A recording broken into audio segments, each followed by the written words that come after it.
Welcome to the Deep Dive. Today we're focusing on a really specific, high-stakes moment.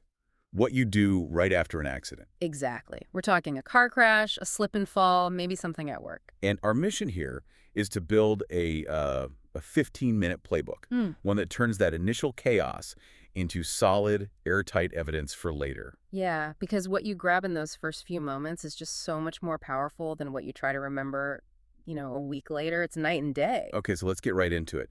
The first rule before you even touch your phone to take a picture is safety. Always, 100%. If you can safely move your car off the road, you do it. Your safety comes first. And then you make a call. The guide says always call 911. Even for a minor fender bender. Why is that so non-negotiable? Because that call creates an official record. The police report number is your starting point. Without it, it's almost like it didn't happen in the eyes of the insurance companies. I see. So you've made the call. What's the next immediate data point you need to capture? Just the basics: time, date, and location. And when we say location, Right, the source we reviewed was very specific about this. It said, don't just put the street address. It said, get the GPS coordinates. Why is that detail so important? it's all about precision. A street address might be 100 yards long. GPS coordinates can pin it down to the exact pothole you tripped in or the specific lane where the impact happened. Okay, that makes sense.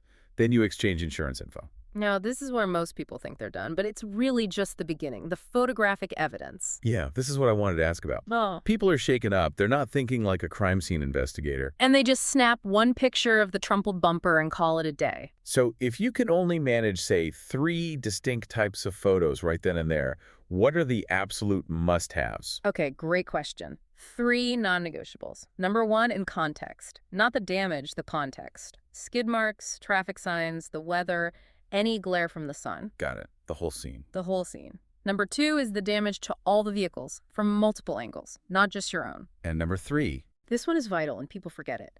Document your own injuries. A cut, a bruise, any swelling.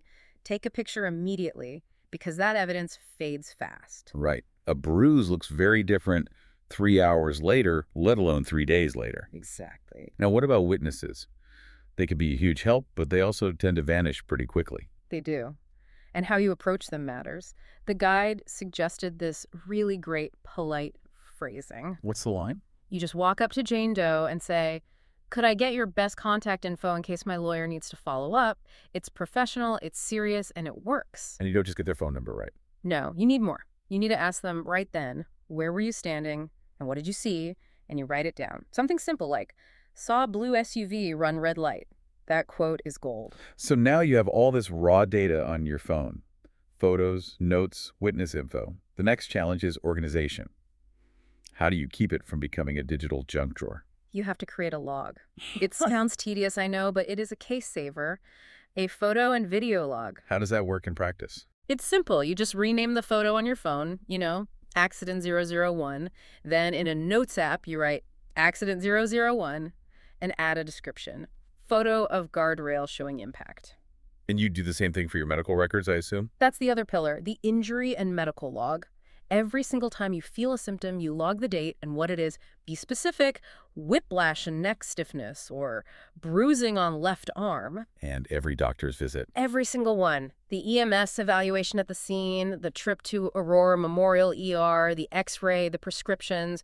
You have to save everything. Bills, notes, all of it. So having all these detailed records is basically the foundation for any claim you might make later. It is the entire foundation, and the source we reviewed noted that when you have this kit ready, contacting a firm like Cave Law, their number was 303-680-9000 becomes a much, much more productive conversation. It really reframes that moment, doesn't it? You go from being a victim to being, well, a data collector. Instantly, the priority shifts from "am I okay" to "how do I document this?" It does. And that brings us to a final thought for you to take away. What level of detail, gathered in just those first 15 minutes, is the thing that fundamentally changes the outcome of a case months or even years later? Think about the difference between a vague memory of a street and those precise GPS coordinates. That's the core insight. That